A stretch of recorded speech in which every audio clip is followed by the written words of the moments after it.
Boker Tov, Shavua Tov. Donc aujourd'hui, le 17 Av, 18 août, on continue Bezrat Hashem, les lois de la Tefila.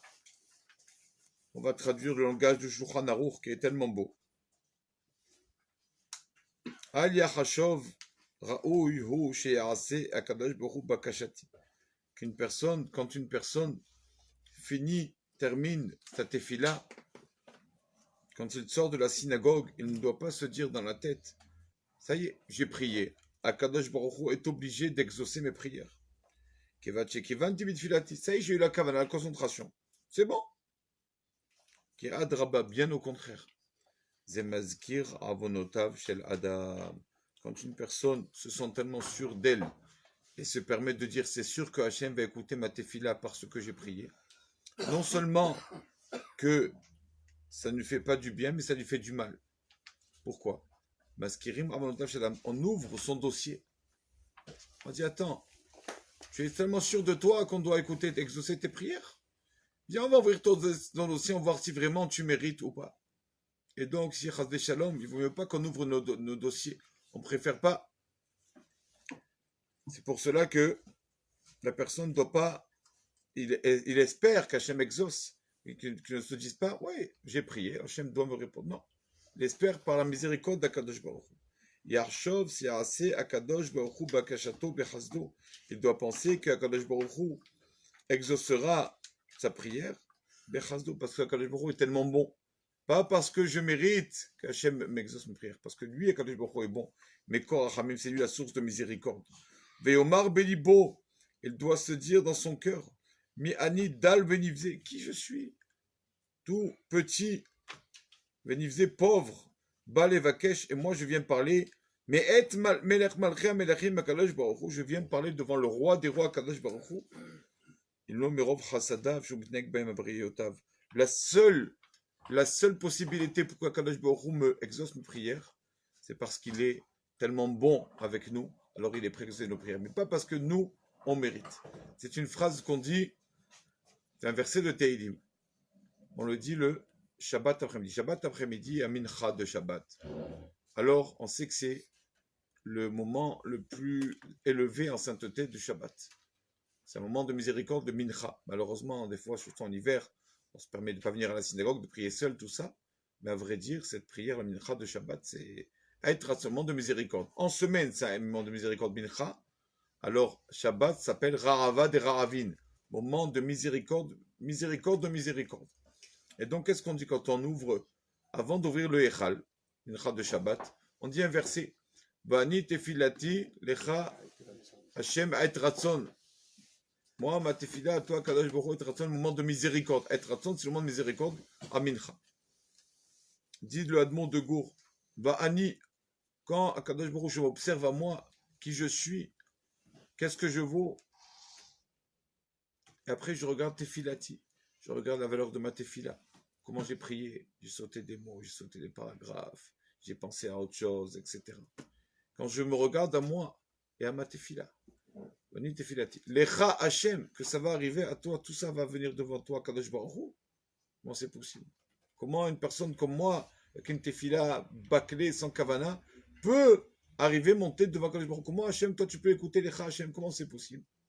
Et Ratson, c'est sûr que c'est un moment de miséricorde.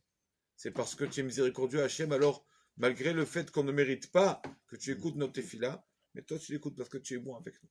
Et si une personne, Chas Shalom, une fois elle a fait une tefila, après ça a marché, après il va se dire, ah tu vois, le prix Hashem m'a répondu, mec, c'est mes prières. Un jour Hashem ne va pas répondre, il va dire, attends, comment ça se fait? Qu'est-ce qui se passe là? Pourquoi Hashem, il prend malheureusement l'habitude. Des fois une personne, il croit qu'après cette tefila, à Kadosh Baruch Hu, cette tefila, il croit que c'est grâce à sa prière. L'habitude, je prie. Et c'est malheureusement, c'est ça que toujours le Mishnah de Brachot dit, tefilato keva, celui qui croit la tefila fixe, c'est-à-dire tous les jours, il croit que c'est bon. Ça y est, Hachem va me répondre. Ça passera pas. Celui qui prend l'habitude que c'est grâce à sa tefila, c'est pas bon. On sait tous que l'habitude, c'est quelque chose d'un peu néfaste dans la Torah, parce qu'on prend l'habitude de faire les choses, alors on fait plus les choses avec notre cœur, on le fait par habitude comme ça. D'accord? Parce que tout le monde le fait, nous aussi on le fait, tout le monde se prosterne, on se prosterne aussi.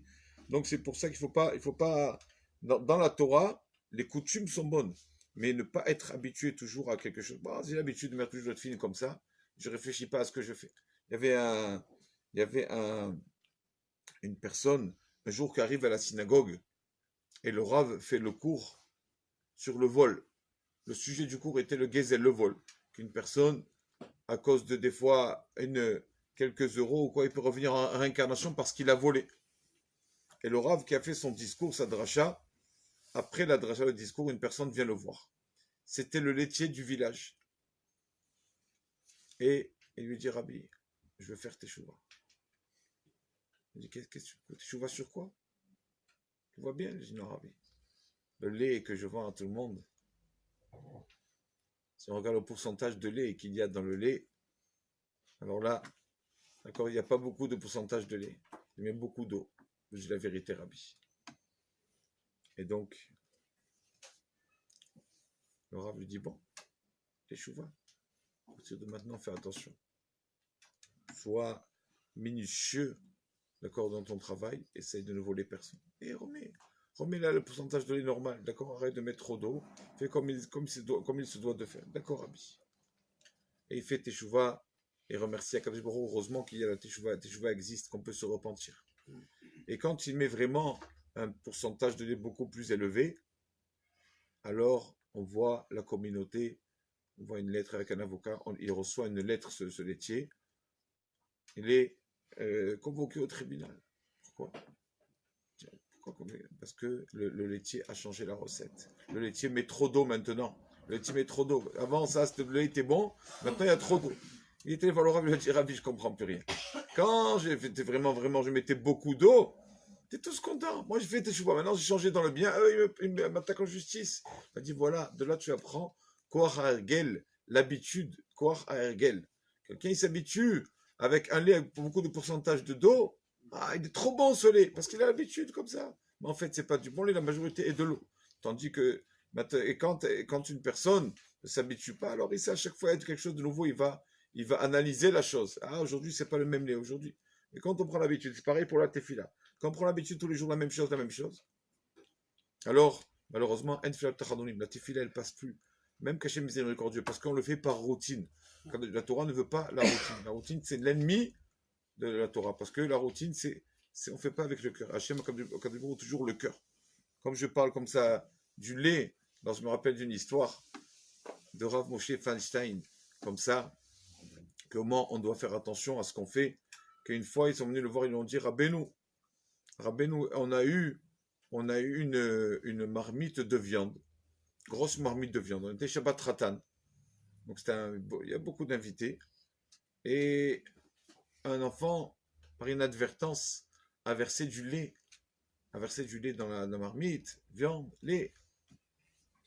Il est venu là, il a vu la marmite, il a dit c'est bon, vous pouvez manger tranquille, et nettoyer cet endroit où il y avait le lait, c'est bon, vous pouvez manger tranquille. Et il y a des rabbins qui ont parlé du qu'est-ce qui lui arrive, le Rav des Shalom, Rav Moshe Feinstein, est-ce qu'il vieillit, est-ce qu'il perd la tête, Rav des Shalom, comment? Il n'y a pas il faut que et pour annuler ça justement, pour que ce lait ne soit pas, comment dire, qu'on ne soit pas considéré, il faut qu'il y ait 60 fois le volume de la viande par rapport à ce lait, pour que cette marmite puisse être consommée. Donc, comment ça se fait? Et donc, ils sont venus le voir, ils lui ont dit, il leur a dit, ne me jugez pas, ce lait-là, je le connais, je connais l'usine. Je sais que la majorité du lait, c'est de l'eau. C'est de l'eau.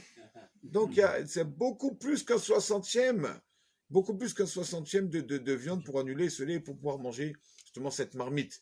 On voit un Rav qui est posé comme ça, il dit, et comment il a dit ça le Rav? Mais c'est contre la halakha. Il faut voir vraiment avant de vite se permettre de juger, bien connaître les circonstances et voir vraiment, comme là a été l'histoire, que ce lait est en majoritaire d'eau, alors après on peut se permettre de juger. Baruch Adonai Le'olam.